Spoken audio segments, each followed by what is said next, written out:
Our last speaker before we march is Neve O'Connor. She is a norm-based disability support worker who was kidnapped by the IOF during the global Flotilla to Gaza. Hello. My name is Neve O'Connor and I was kidnapped twice by the state of Israel, simply for trying to deliver life-saving humanitarian aid into Gaza. The global Flotilla was just one branch of an international movement to call Palestinian liberation back into the forefront of the discussion. It was a mission for Palestinians, alongside Palestinians, but it was actually more than that. It was a mission for humanity. It was a mission for compassion and solidarity.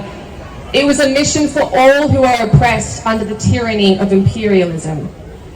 There were a few core objectives that the GSF wanted to deliver. One was to break the illegal blockade that Israel's had in place since 2008. Another was about demanding visibility, international visibility. The world can no longer look away and be complicit in genocide.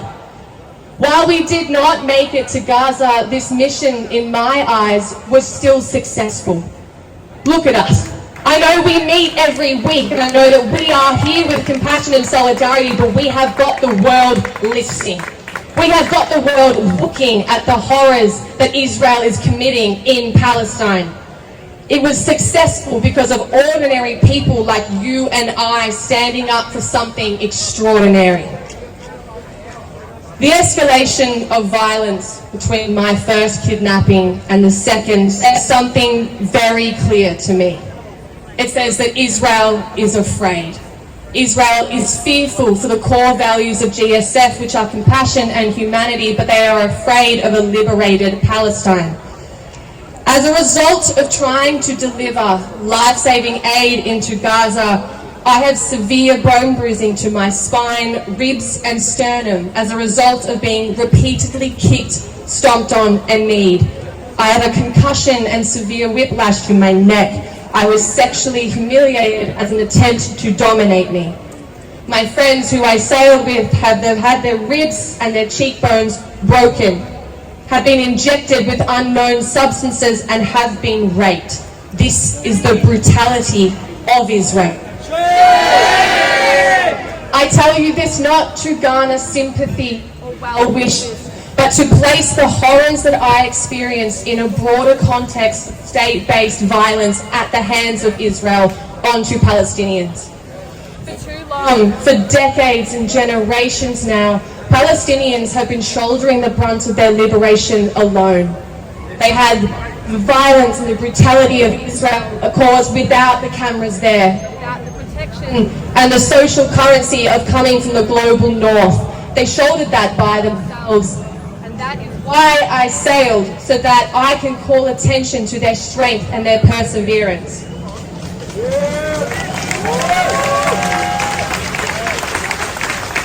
I was freed from prison, but as we speak, 10,000 Palestinians, including just under 400 children, are still languishing in jail. Most of these are without charges and are suffering the brunt of Israel's anger and brutality on their own. The IOF soldiers and the prison guards would love to remind us that they enjoyed the brutality they put onto Palestinians. They said they were proud of it.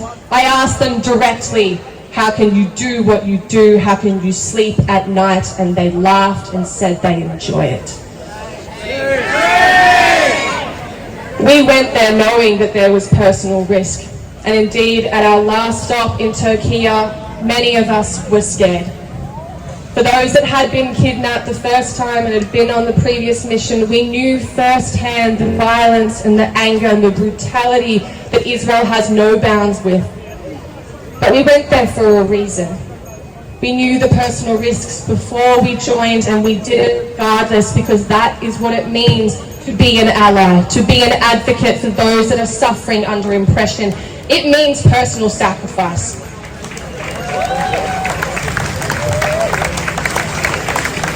When I came home, I came home to a government that did not care.